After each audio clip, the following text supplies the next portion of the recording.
Olá, meu querido aluno, tudo bem com vocês? Tudo ótimo, tudo tranquilo? Tudo em paz? Eu espero que sim, espero que vocês estejam bem, estejam com saúde, sobretudo, e estejam motivados para essa aula. Então, eu peço que você se empenhe, se dedique nos estudos, sobretudo nessa aula, assista a videoaula até o final e, como vocês sabem, né, sempre é uma alegria, um prazer, uma honra, uma satisfação ter vocês nesse momento na nossa aula. Então, disposição, coragem, vigor e entusiasmo. Eu sou o professor Denilson e quero realmente fazer dessa aula um aprendizado, tá bom? Um aprendizado para vocês. Depois de uma semana é sempre bom nós estarmos de volta com os nossos conteúdos, tá? E como sempre digo para vocês e peço novamente, coragem, entusiasmo, confie no seu potencial, confie em você mesmo, pois você é uma pessoa capaz. Também confie na graça, na presença de Deus na sua vida, né? Deus é a nossa força maior, Ele nos direciona, Ele nos dá força, nos dá coragem, nos protege. Portanto, tenha fé, tenha esperança em Deus e acredite que Ele é uma presença constante na sua vida. Então, sinta a presença de Deus na sua vida, nas suas atividades, nos seus trabalhos, porque Deus, se você acreditar, se você confiar, Ele de fato vai fazer a diferença na sua vida. Então, coragem, entusiasmo, assista a aula até o final, e peço a você, meu caro aluno, minha cara aluna, você que ainda não veio para a aula presencial, eu faço o convite de uma forma muito pessoal. Então, se você estar bem, sua família estar bem, está tudo em paz com vocês em relação à saúde, então você está sendo convidado a vir para a aula presencial. Estamos abertos, disponíveis para lhe acolher e acolher de uma forma muito carinhosa. Você está fazendo falta aqui na escola, certo, alunos? Então, empenho, dedicação, força. A gente sabe que tem os desafios da vida, do dia a dia, mas entenda que você é capaz de superar todas as dificuldades, tá? Porque você é uma pessoa capacitada, você é uma pessoa capaz e você tem Deus, tem Jesus Cristo na sua vida. Então você tem tudo para superar as dificuldades, os problemas e focar nos estudos, focar nas atividades, focar nas tarefas. E dessa forma, tenho certeza que você vai ter muito sucesso, certo? Então, como eu sempre digo, né, conta com o professor aqui, eu conto com você, com o seu empenho, e dessa forma nós vamos crescer juntos, certo? E no final, a alegria vai ser para todos, o resultado vai ser muito positivo. Então, agora acompanhe essa aula e, como eu sempre digo, né, depois você pode interagir com o professor, certo, alunos? Então, vamos à nossa aula de hoje. Assunto: criticismo, página 31 a 36. Alunos, por favor, pegue seu material e vamos começar a nossa aula. Peço a atenção de vocês, tá bom? Então, vamos lá. Empirismo. Você sabe que antes de nós começarmos a aula do assunto da aula de hoje, né? A gente sempre faz a revisão da aula anterior, certo? É uma forma que eu utilizo para vocês poderem compreender melhor o assunto já estudado e dessa forma fixar bem algumas ideias do assunto, tá? Então, da aula anterior, como vocês bem sabem, nós falamos sobre o empirismo, tá? Os filósofos de orientação empirista discordavam das teses defendidas pelos racionalistas, tá? Então você sabe que na filosofia, só para lembrar vocês, né? Na filosofia a gente estuda sobre as escolas filosóficas ou correntes filosóficas. Nós já estudamos sobre o racionalismo, Agora já estudamos sobre o empirismo e hoje nós vamos estudar sobre o criticismo, tá? E nesse momento nós vamos rever algumas ideias importantes sobre o empirismo. Acompanhe aí. Apontavam a experiência como fonte do conhecimento, afirmando que esse se constrói com base nas percepções dos sentidos e não em decorrência de princípios inatos, isto é, de ações primárias que fariam parte da essência da mente humana sem depender de qualquer experiência para se firmar. No século, no século XVII, o inglês John Locke defendeu esse pensamento, aprofundado e sistematizado no século XVIII pelo escocês David Hume. Então, só para vocês lembrar algumas ideias, né? John Locke afirmava que nada havia na mente nada havia na mente que não tivesse sua origem nos sentidos. Então, só para enfatizar a ideia, né? John Locke é o principal representante da corrente empirista. Ele diz que o conhecimento se dá através dos sentidos, tá bom? Como você bem está percebendo aí. E se você não teve oportunidade de destacar essas partes aí no seu livro, por favor, destaque que é uma parte importante. Para ele, a mente era como uma tábua rasa, ou seja, uma folha em branco preenchida aos poucos com ideias simples obtidas por meio da experiência, sendo possível ao entendimento humano relacioná-la de diferentes formas, por meio da reflexão, compondo assim ideias mais complexas e abstratas. Então, na visão do John Locke, tudo se dá através da experiência, né? Como ele bem diz, nada havia na mente humana que não tivesse sua origem nos sentidos. Então, os sentidos são fonte de experiência e, portanto, fonte de conhecimento. Certo, alunos? Vamos lá, prosseguindo. Aos sentidos, portanto, caberia a possibilidade de perceber os modos ou as qualidades dos objetos sensíveis e transmiti-los à mente. Por meio deles, seríamos capazes de perceber sensações como quente, frio, doce e amargo, impressas em nossa mente como resultado da experiência. Então, muito bem, olha aí, ó.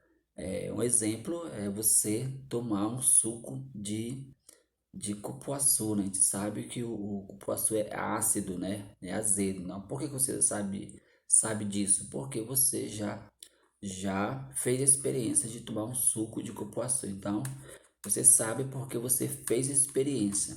Ok, alunos? Então, o conhecimento se dá através dos sentidos.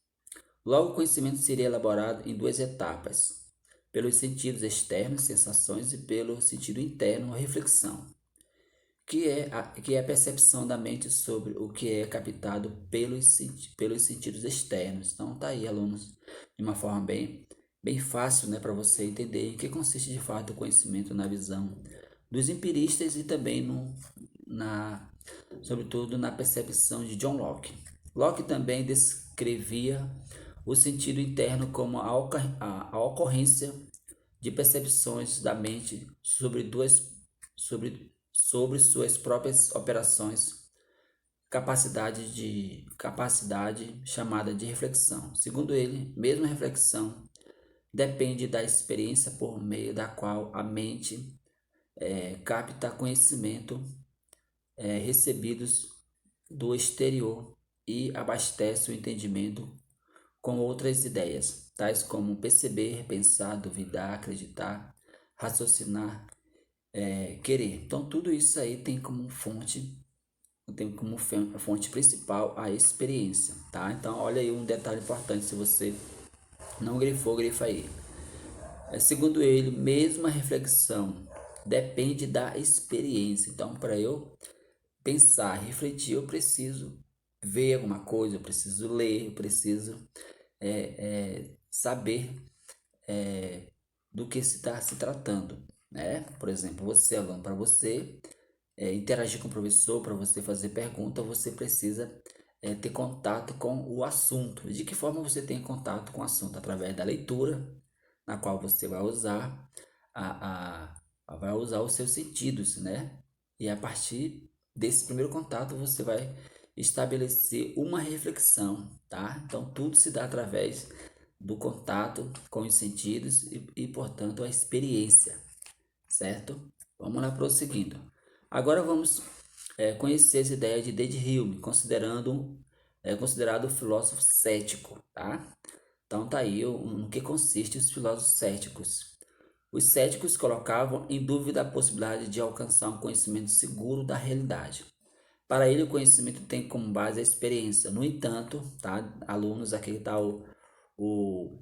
uma parte importante do pensamento de David Hume. No entanto, não há possibilidade de se obter um conhecimento seguro, ou seja, há sempre uma dúvida a respeito dele. Então, ele parte do pressuposto de que a gente não pode ter um conhecimento seguro dos objetos, conhecer o objeto na sua essência, tá? Por conta da limitação que o sentido nos dá, tá? Vamos pensar assim de uma forma muito objetiva, né? A gente não pode conhecer tudo sobre todas as coisas, a essência de tudo, porque você sabe que o ser humano é limitado, né? O ser humano não tem essa capacidade de conhecer todas as coisas. O ser humano, ele, no caso aqui, David Hume está nos alertando, vamos pensar assim, de que o ser humano é limitado e não há como conhecer a essência de fato das coisas. Nós conhecemos, vamos pensar assim, só parte, nós temos só parte do conhecimento, não temos o conhecimento na sua totalidade. Vamos lá, prosseguindo. Hume acreditava que o conhecimento se estrutura por meio de três categorias: associação, tempo, espaço e causalidade.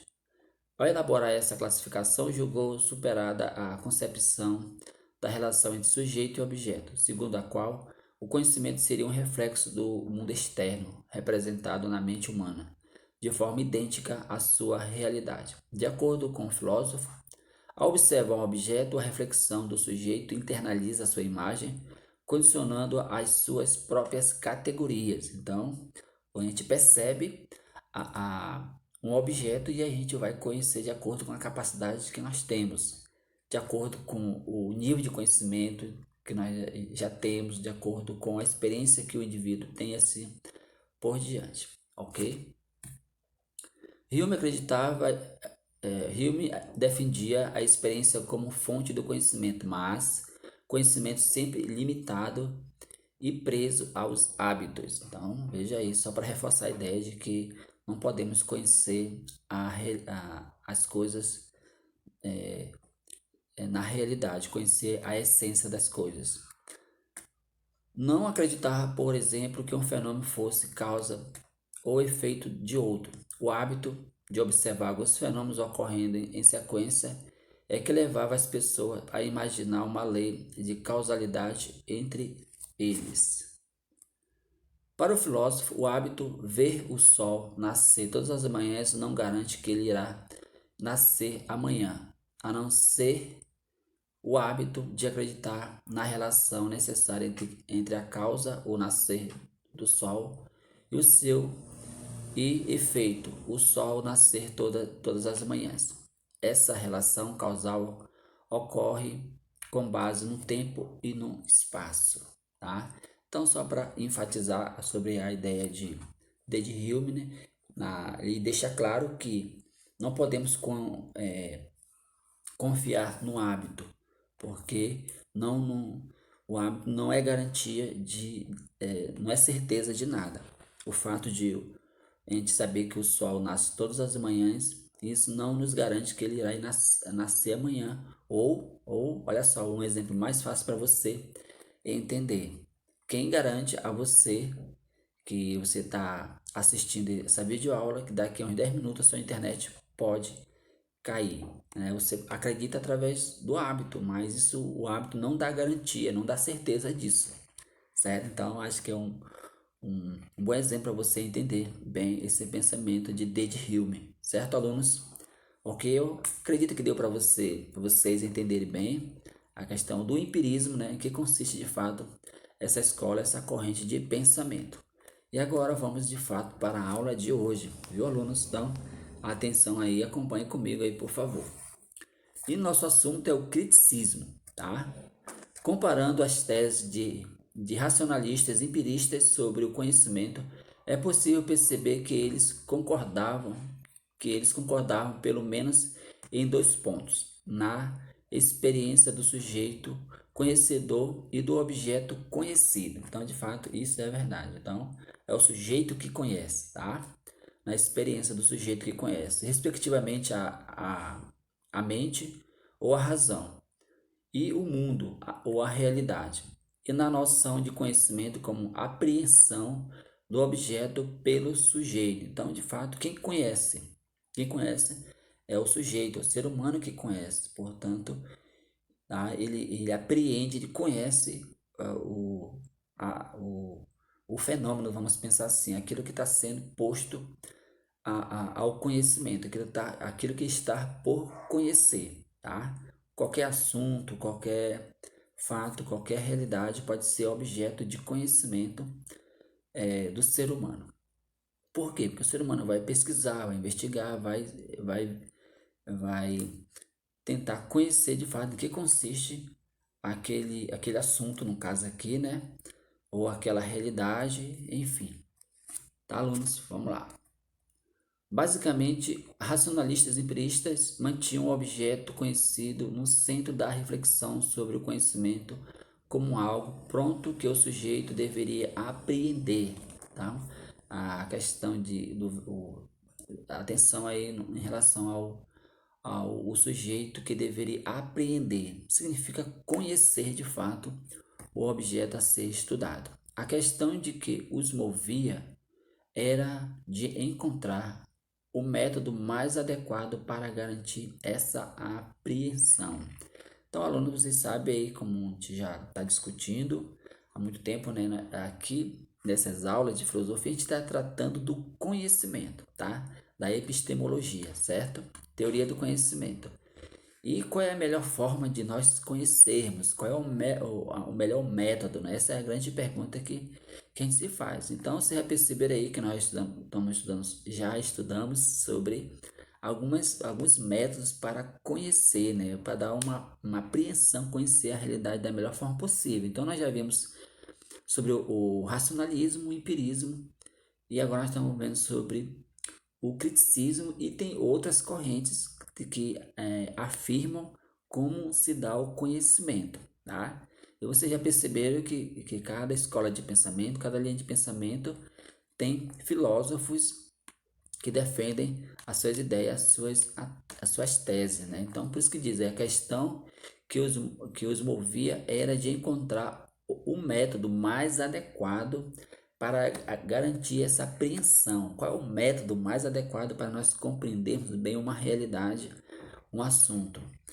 Tá? Qual é o método que nos dá maior garantia em relação ao conhecimento, que nos dá mais certeza em relação ao conhecimento? Essa é a grande pergunta, por isso que nós estamos estudando a epistemologia, que é a teoria do conhecimento, a forma como o ser humano compreende e entende a realidade, certo? Vamos lá, continuando. No século XVIII, Kant identificou pontos válidos e questionáveis no pensamento de ambos. Então, viu só? Olha aí que agora nós vamos falar sobre Kant, né? A gente já estudou sobre Kant, agora nós vamos retomar algumas ideias de Kant em relação ao conhecimento. Então, o que ele diz aí relacionada a essa questão do empirismo e do racionalismo? Identificou pontos válidos e pontos questionáveis no pensamento de ambos, afirmando que o conhecimento se adquire pela experiência e pela razão, tá? Então veja que Kant ele nem é racionalista, ele nem é empirista, ele é os dois. Então ele está afirmando que o conhecimento ele se dá tanto pela experiência quanto pela razão. Então ele une os dois métodos, entendeu? Os dois métodos. Daí, alunos, que é importante que você entenda na filosofia de Kant, né? Ele não é empirista nem racionalista, ele é os dois, ele une os dois métodos para para obter um conhecimento mais seguro, ok? Vamos lá continuar. Essa conciliação, porém, resultou em algo que ele chamou de segunda revolução copernicana. Então veja aí o termo que ele usou. De fato, foi uma revolução mesmo.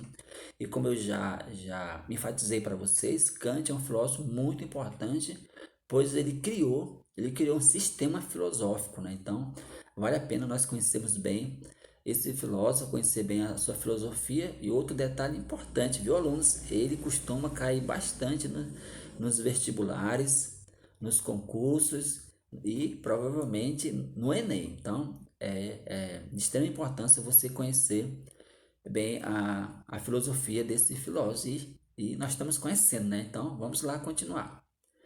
Pois trouxe o sujeito conhecedor para o centro da reflexão sobre o conhecimento, mostrando que não é possível aprender a realidade em si. Alunos queridos, por favor, destaquem esse detalhe aí, tá bom? Kant diz que não é possível conhecer a realidade em si, mas sim identificar o que pode perceber e o modo como se pode perceber de acordo com as estruturas próprias da razão, tá? Então veja bem um detalhe aí. Para ele é possível aprender a realidade em si, conhecer de fato o que é a realidade, a essência, mas a gente pode conhecer e identificar parte da realidade. Vamos entender dessa forma que você vai compreender melhor. Kant acreditava que a realidade não é assimilada pelo ser humano e sempre guarda mistérios, pois a mente participa de sua construção no ato de tentar conhecê-la. Sendo assim, a questão que movia o pensamento desse filósofo era de avaliar a possibilidade do conhecimento pelo sujeito. Então, de avaliar a possibilidade do conhecimento pelo sujeito. Então, o sujeito, de fato, ele conhece, ele é conhecedor, tá? Mas ele não pode conhecer tudo, tá? Igual a ideia de Hume, né? Ele não pode apreender, conhecer de fato a realidade em si, que a gente pode compreender como a essência, tá? Só um exemplo para vocês entenderem melhor, porque eu já mencionei isso em outros momentos. Vamos entender assim: o ser humano pode conhecer Deus, é um exemplo que ele dá, né? Em outro momento da filosofia de Kant, ele cita isso. Nós podemos conhecer Deus? Sim, a gente conhece Deus, tá? Através da experiência, através da religião que a gente participa e tudo mais. Porque nós temos o sentido, nós temos a nossa capacidade de raciocinar e imaginar, portanto, a gente conhece Deus. Mas a gente pode conhecer Deus na sua essência, na sua realidade? O ser humano tem essa capacidade? Não, né? Acredito que não. Então, por isso que ele diz aí, ó, conhecer parte da realidade, tá? Não conhecer a realidade na sua totalidade, tanto que aí em cima ele diz assim, ó, Kant acreditava que a realidade não é assimilada pelo ser humano, tá? E sempre guarda mistérios, no sentido assim que guarda mistério porque a gente realmente não consegue compreender e apreender Deus na sua essência, na sua totalidade. O ser humano é muito limitado para isso, né? Então, espero que você de fato esteja compreendendo bem essa leitura, essa explicação. A conclusão a que chegou foi a de que não é possível conhecer as coisas em si, apenas fenômenos, ou seja, as coisas tais como aparecem para nós. Além disso, ao contrário de Hume, Kant acreditava que a lei da causalidade não está nas coisas, e sim na própria mente. Então, olha aí, então, Kant discordando de Hume, né? Acreditava que a lei da causalidade não está nas coisas, e sim na própria mente. Então, é o ser humano que é sujeito do conhecedor. Então, é a mente realmente que cria, que conhece. Síntese da concepção kantiana do conhecimento. Então vamos lá, a gente está falando muito sobre Kant, né? Então é isso mesmo. Quanto mais a gente conhece, melhor será para nós. Formação nunca é demais, né, alunos? Então vamos lá. Objetos externos, também chamado de coisas em si ou de noumenon, são parcialmente acessíveis à mente humana, tá? Olha só, parcialmente, no caso do exemplo que eu dei relacionado a Deus, aos anjos, as coisas que estão além da nossa realidade. A gente conhece de forma parcial. E ele vai chamar isso de noumenon, tá? Noumeno, não esqueça, tá, alunos? Porque estamos condicionados a percebê-los de acordo com as estruturas que constituem a nossa mente a saber, tá? Nós estamos condicionados a isso aí, ó, a espaço, a tempo, ligados à sensibilidade, quantidade, qualidade, modalidade, relação, ligados ao entendimento. São campos que nós podemos entender, conhecer, mas não a realidade em si. A gente conhece só parte da realidade, tá? Então, legal, né, alunos? Espero que você de fato esteja compreendendo bem. Vamos lá, isso consiste nos objetos externos. Estruturas inatas, chamadas por Kant de categorias a priori, aquilo que vem antes, tá, alunos? Só para você entender, aquilo que vem antes, por serem anteriores à experiência, nos permitem a cognição, ou seja, a representação dos objetos externos em nossa mente, embora nos condicione a conhecê-lo de acordo com os limites estabelecidos por essas estruturas, ok? Então, estruturas inatas são a capacidade que o ser humano já tem de conhecer, já nasce com essa capacidade, por isso que são categorias a priori. Vamos lá, continuando.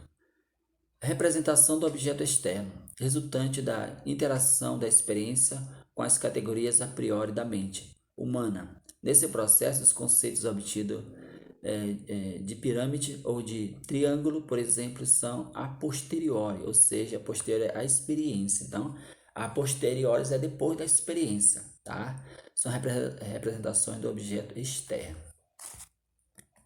Então tá aí, aluno, o criticismo, né? O livro nos traz somente mais a ideia de Kant.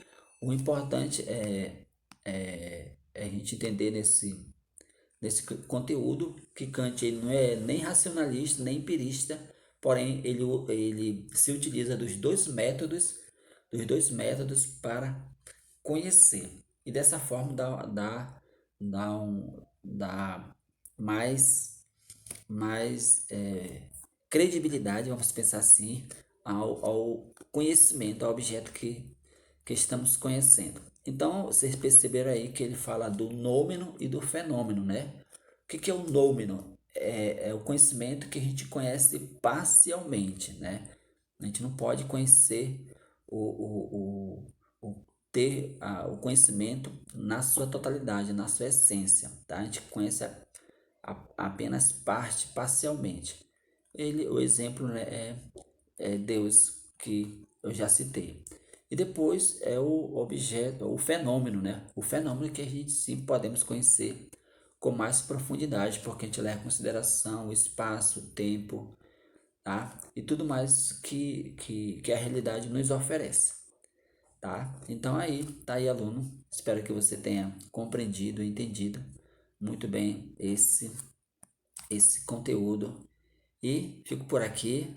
Meu muito obrigado. Você tem aí as atividades da página 32 e 33, tá bom? Eu acho que é essa página aí, se eu não estou enganado. Mas veja aí as atividades que você tem que fazer aí dessas páginas do assunto de hoje. Tá, alunos? Meu muito obrigado pela atenção. E também não esqueçam de fazer as atividades em PDF que eu irei enviar para vocês. Então, foco no trabalho, foco nas atividades, tá? Que com certeza você vai ter muito sucesso. Então, eu espero de você empenho, dedicação, tá? Para você fazer bem as suas atividades aí, suas atividades escolares. Entenda uma coisa que se você está estudando, você está focado nos estudos, o beneficiado de tudo isso mais será você, tá? E os professores, nós enquanto escola, os pais vão ficar muito felizes com o seu desempenho, com o seu crescimento escolar. Então, fico por aqui, um grande abraço do professor Denilson e até a próxima aula, se Deus quiser.